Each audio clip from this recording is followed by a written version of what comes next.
मौसम बदल रहा है ना।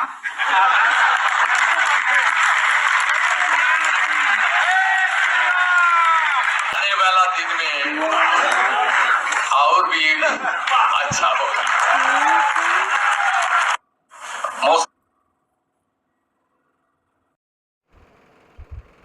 नमस्कार साथियों, राम राम देवी सज्जनों, कैसे हैं आप सब।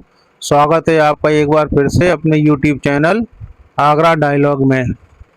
साथियों, वैभव सूर्यवंशी, आप सबने नाम तो सुना ही होगा। वो आप कहोगे यहाँ वैभव सूर्यवंशी, जी हाँ, वैभव सूर्यवंशी जो रोज नित नए एक रिकॉर्ड बना रहे हैं क्रिकेट की पिच पर।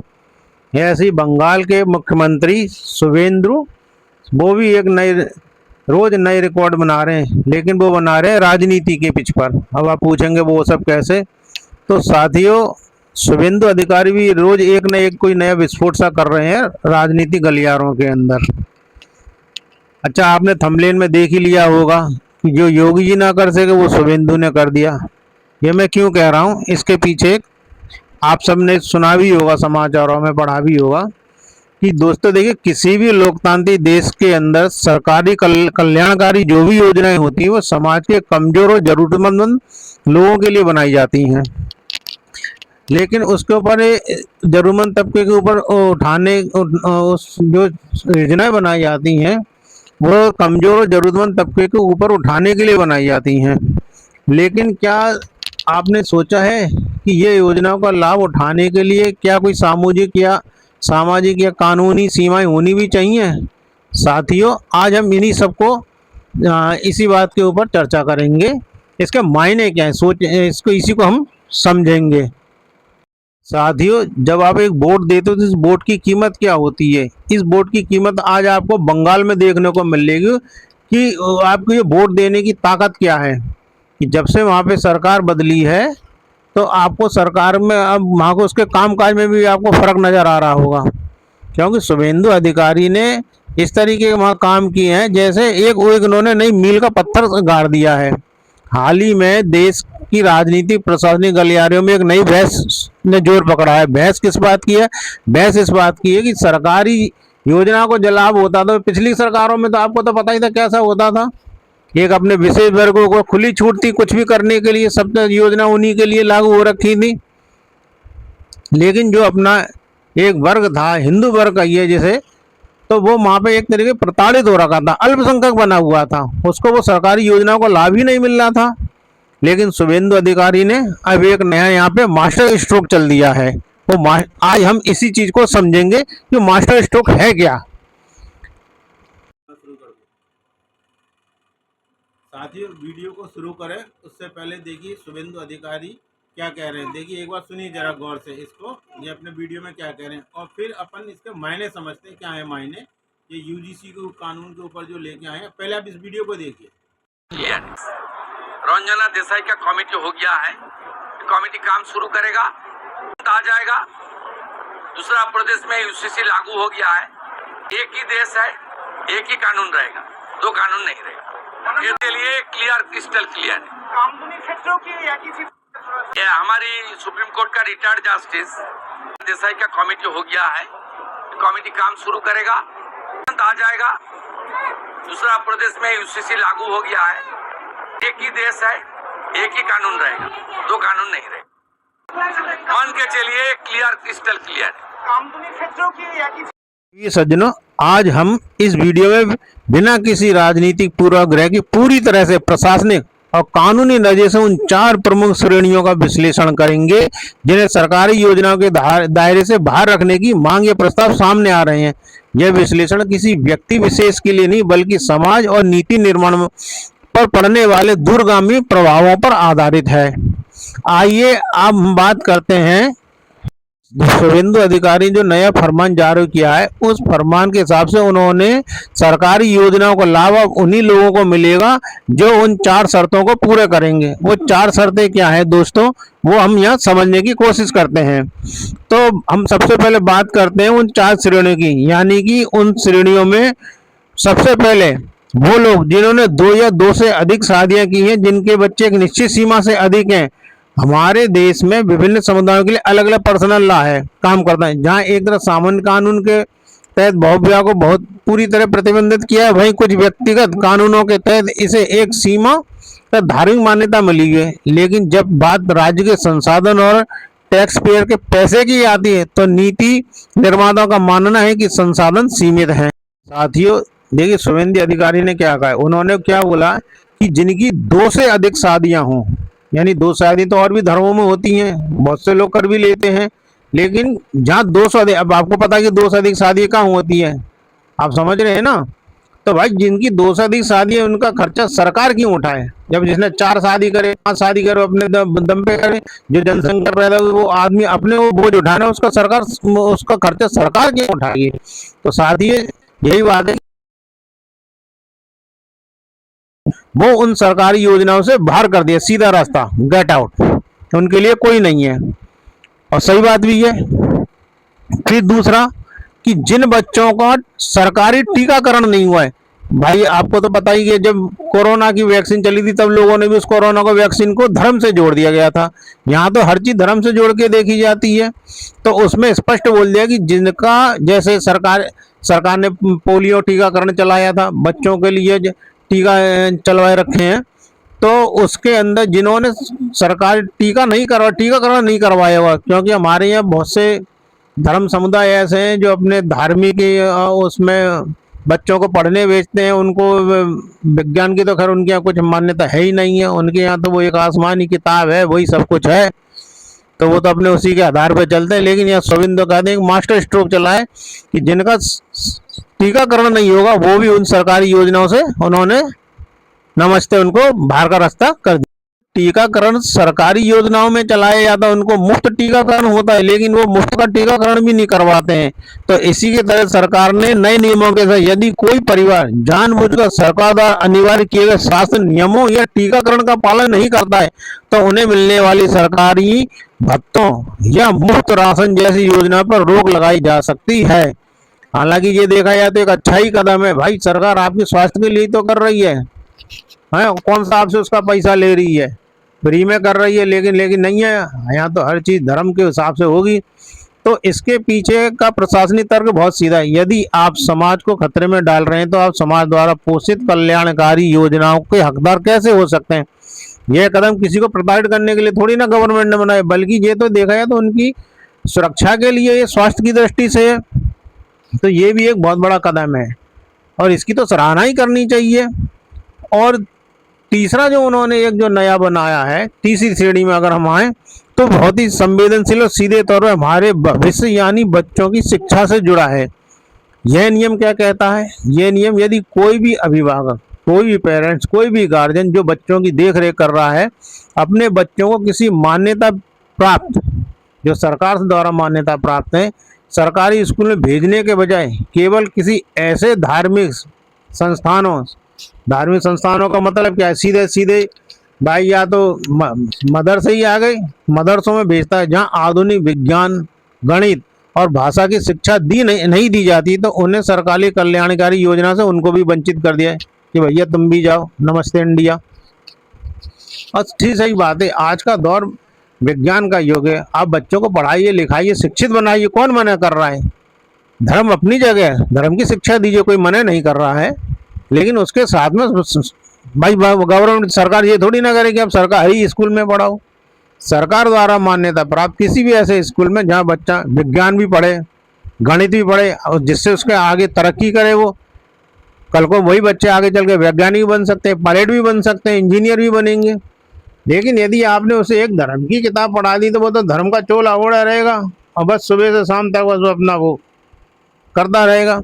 तो इस विषय को भी बड़ी गहराई से समझने की जरूरत कि शिक्षा का अधिकार, आरटीई, हर बच्चे का मौलिक अधिकार है। यदि किसी बच्चे को केवल ऐसी शिक्षा दी जा रही है जो उसे आधुनिक दुनिया, साथियों बात ये कर रहे थे कि बच्चों को शिक्षा का अधिकार, भाई शिक्षा का अधिकार तो सबको है ही, शिक्षा किसको नहीं मिलनी चाहिए, शिक्षित तो हर आदमी को होना चाहिए। जब तक कोई भी बच्चा शिक्षित नहीं होगा तो देश कैसे तरक्की करेगा।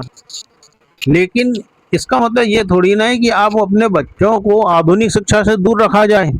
भाई सीधी सी बात है कि यदि किसी बच्चे को केवल ऐसी शिक्षा दी जा रही है जो उसे आधुनिक दुनिया, रोजगार या देश के संविधान के अनुरूप तैयार नहीं करती है, तो वह बच्चा भविष्य में देश की मुख्य धारा से पिछड़ जाएगा। सीधी बात है भाई, वो तो अपने फिर धर्म के ऊपर ही चलेगा ना। कई बार ऐसे संस्थानों में क्या होता है साथियों कि उन्हें कट्टरपंथी विचारधारा को बढ़ावा देने की शिकायतें सामने आती हैं। ये जो धर्म की किताब में पढ़ने जाते हैं, वहाँ पे क्या होता है, कट्टरपंथ की उनको शिकायतें बहुत सामने, कट्टरपंथ की पढ़ाई आती है। तो जो सामाजिक ताने, जो कि जब वो बच्चा वहाँ से शिक्षित होकर निकलेगा, उसे विज्ञान के बारे में तो पता है नहीं है, ना गणित के बारे में पता है, तो वो क्या हुआ, उसकी सोच का कट्टरपंथी ही सोच उसके अंदर हो जाएगी। वो क्या है, अपने हमारे देश के लिए, समाज के लिए बड़ी नुकसानदेह। इसलिए सरकारी नीतियों का उद्देश्य ये होना चाहिए कि पोषण केवल उसी शिक्षा को मिले जो देश को आगे बढ़ाए, ना कि रूढ़िवादी को। भाई देखा है तो शुभेंदु अधिकारी का ये मास्टर स्ट्रोक प्रशंसनीय है, सराहनीय है। और शुभेंदु अधिकारी ने ये नियम लागू करके जो मोदी जी जो इस देश में करना चाहते हैं, कि उन्होंने एक बोला तो है कि एक हाथ में कुरान एक हाथ में लैपटॉप, लेकिन उसका मतलब ये थोड़ी ना है कि आप अपने समय के हिसाब से साथ में ना चलें, आधुनिक शिक्षा को दरकिनार करें और अपनी उस एक किताब को लेकर घूमते फिरें, तो वो भी नहीं होगा। और उनका स्पष्ट कहना है कि जो बच्चा सरकारी स्कूल में पढ़ेगा उन्हीं को उन सबकी सरकारी योजनाओं का लाभ मिलेगा, होना भी चाहिए। साथियों, शुभेंदु अधिकारी ने ये जो नियम बना दिए, क्या ये नियम ऐसे ही बना दिए हैं? इनके मायने क्या हैं? इनके बहुत लंबे, बहुत गहरे मायने हैं, जो आगने वाले समय में इसका हमको सामने को इसका रिजल्ट देखने को मिलेगा। शुभेंदु अधिकारी ने सबसे बड़ा नियम क्या बनाया, जिसको लेकर पश्चिम बंगाल में आए दिन चर्चा हुआ करती थी? तो मेरी नज़र में सबसे बड़ा शुभेंदु अधिकारी ने काम किया, वो है अप्रवासी भारतीय, यानी सीधे तौर पर बात करें तो घुसपैठिए। आपने देखा होगा, जब से वामपंथी रहे, पिछली ममता सरकारें रहीं, कभी किसी ने कोई इसके ऊपर कोई काम नहीं किया। चाहे केंद्र सरकार की तरफ से कितना ही जोर दिया गया, संसद के नाम में जाने कितनी बार इसके लेकर चर्चा हुई, लेकिन ममता बनर्जी ने इसके ऊपर एक ढीले का भी काम नहीं किया। लेकिन शुभेंदु अधिकारी ने चौथे अब जो नियम बनाया है कि सरकारी योजनाओं का लाभ के अंदर उन्होंने अप्रवासी भारतीयों का भी इन्होंने एक नया वो जोड़ दिया है। वो क्या है कि किसी भी देश के अंदर के संसाधनों पर सबसे पहला अधिकार, मौलिक हक है, वहाँ के नागरिकों का होता है। यहाँ की नहीं कि बाहर से लोग आ रहे हैं, घुसपैठ करे जा रहे हैं, उनके लिए भी वही होता है, टैक्स पेयर का पैसा बढ़ जाता है, टैक्स के ऊपर खर्च, देश के ऊपर बोझ बढ़ता है एक तरीके से। तो साथियों, ये जो शुभेंदु अधिकारी ने नियम बनाए अप्रवासी भारतीयों का, तो इसके पीछे बहुत सोची समझी रणनीति है। आपने देखा होगा पिछली जब वामपंथियों की सरकार थी, टीएमसी तृणमूल की, ममता दीदी की, उसमें होता क्या था, बंगाल बॉर्डर से फर्जी दस्तावेज बना के लाखों की संख्याओं में वहाँ से बांग्लादेशी लोग प्रवेश कर जाते थे, और प्रवेश करने के बाद क्या है, अपने वो देश के कोने कोने में समा जाते थे। दिल्ली में न जाने के लाखों संख्या में बसे हुए, नित्य नए चैनलों पे, अखबारों में, सब जगह आपको देखने को मिलेगा। तो उन्होंने यहाँ पे ये बहुत अच्छा काम कर दिया। और उसके लिए क्या है उन्होंने कि जो अवैध रूप से सीमा पार करके आए लोग हैं, जो स्थानीय तौर पर फर्जी दस्तावेज जैसे आधार कार्ड, वोटर आईडी कार्ड बनवा, आपको पता ही है बनी जाते थे, वहाँ पे तो सब दलाल बैठे हुए हैं, ये हमारे आपके कांग्रेस के और दुनिया भर के एजेंट बैठे हुए थे इन्हीं सब चीज़ों के लिए। उनको तो देश से मतलब है ही नहीं है, चाहे देश कहीं भी चला जाए, लेकिन उनको क्या है कि उन्हें सत्ता की मलाई खानी थी, इसके लिए चाहे कुछ भी करना पड़े, चाहे देश से गद्दारी ही क्यों ना करने पड़े। तो ये शुभेंदु अधिकारी ने एक तरीके से ये देखा जाए तो हथौड़ा मारा है इनके ऊपर, जिसकी ये चोट हम सहन नहीं कर पा रहे हैं।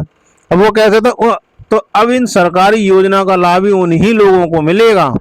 तो उन योजनाओं का लाभ उठाने, तो वो क्या करते थे, जो बाहर से घुसपैठी आती थे, वो फर्जी अपने आईडी कार्ड बनवा लिया उन्होंने और सरकारी योजनाओं का लाभ उठाने लगते थे। जो अच्छा जो सरकारी योजना का लाभ जिस देश का हमारे नागरिकों को मिलना चाहिए, जो जिसका अधिकारी है, वो उनको नहीं मिल पाता था। तो ये न केवल देश की अर्थव्यवस्था पर अतिरिक्त बोझ था, बल्कि राष्ट्रीय सुरक्षा, नेशनल सिक्योरिटी के लिए भी बहुत बड़ा खतरा था। प्रवासी भारतीय घुसपैठिए, आपने देखा ही होगा कितने आतंकवादी घटनाओं में और इन सब में इनका प्रमाण मिले हैं। लेकिन जब अप्रवाद जो तो घुसपैठियों को मुफ्त का राशन, आवासीय योजनाएं, सहायता मिलने लगती थी, देश के वास्तविक नागरिकों का हक मारा जाता था। इस श्रेणी को पूरी तरह से ब्लॉक करना, इन्हें सरकारी डेटाबेस से बाहर निकालना किसी भी सरकार की पहली प्राथमिकता होनी चाहिए साथियों। और उसके लिए शुभेंदु अधिकारी ने कमर कस रखी है कि इनको तो अब बाहर का ही रास्ता दिखाना है, और ये अच्छा कदम है साथियों। अगर एक तौर पे देखा है तो ये चारों नियम जो शुभेंदु अधिकारी लेके आए हैं, उसका अगर हम एक निष्कर्ष निकालें तो इन चारों श्रेणियों को एक साथ रखकर देखते तो ये बात तो स्पष्ट हो जाती है कि आने वाले समय में कल्याणकारी जितनी भी योजनाएं हैं वो केवल मुफ्त की रेवड़ी बांटने के रूप में नहीं देखा जा सकता है कि भाई पहले की सरकार है तो अपनी वोट बैंक के लिए मुफ्त की रेवड़ियां बांट रही थी, मन अच्छा जो करो, घुसपैठियों को घुसा लाओ, चाहे आप 4 शादी करो, 5 शादी करो, 20-20 बच्चे पैदा कर लो, उनके घर से क्या जा पैसा तो टैक्स पेयर का जा रहा था ना। अब मदरसों में जा जाके लाखों के उनको मुल्ला मौलवियों को दुनिया भर की राशि दे देना, पैसा किसका जा रहा था? पैसा वो जा रहा था हमारा और आपका, जो हर एक चीज के ऊपर टैक्स पे करते हैं। क्योंकि आप चाहे एक माचिस की भी डिब्बी खरीदेंगे तो उसके ऊपर भी टैक्स देना पड़ता है साथियों, बिना टैक्स के तो कुछ चीज है ही नहीं है यहाँ पे। तो ये जो योजनाएं बनाई हैं तो मुफ्त की रेवड़ी के रूप में बांटा नहीं जा सकता था, इस रूप में हमको देखना भी नहीं चाहिए। यदि देश को अपने देश को अगर नई ऊंचाई पे कैसे लेके जाएंगे, अगर जो पैसा टैक्स पेयर का आया हो, जो सरकार की योजना है उनमें सही रूप से लगने से उसका लाभ देश के एक अंतिम नागरिक तक को भी मिलना चाहिए। ये थोड़ी ना कि बाहर से झूठे दस्तावेज बनवा लाए, उनको आ गए 20-20 बच्चे पैदा कर रहे हैं उनको, चाहे वो किसी भी धर्म के, हमने यहाँ धर्म का नाम भी नहीं ले रहे हैं। तो ये कानून जो लेके आए हैं, इस कानून का सभी को सम्मान करें, इससे जनसंख्या नियंत्रण में भी सहयोग करेगा और क्या वो जो अपने बच्चों को एक आधुनिक शिक्षा भी दे पाएगा। क्योंकि अब उसको सरकारी योजना का लाभ लेना है तो अपने बच्चों को या तो जो सरकार द्वारा मान्यता प्राप्त है उन्हीं बच्चों में इस स्कूलों में उनको पढ़ाना पड़ेगा, तो माँ से उसको वो एक नई शिक्षा लेके आगे की तरफ बढ़ेगा। तो दोस्तों, इस पूरे विषय के ऊपर आज हमने इस वीडियो में जो बात की है, इस पूरे विषय में आपकी क्या राय है? क्या इन नियमों को कड़ाई से लागू किया जाना चाहिए? अपने विचार नीचे कमेंट बॉक्स में जरूर साझा करें। और साथ ही आप सबसे एक प्रार्थना है, निवेदन है, इस चैनल को सब्सक्राइब करें और लाइक करें। साथ ही जब आप वीडियो को लाइक करते हैं, चैनल को सब्सक्राइब करते हैं, तो इससे क्या होता है, हम लोगों का उत्साहवर्धन होता है और ये बात और आगे लोगों तक भी फैलती है। तो साथियों, आज तक के लिए इस वीडियो में बस इतना ही। भारत माता की जय। जय हिंद, जय भारत।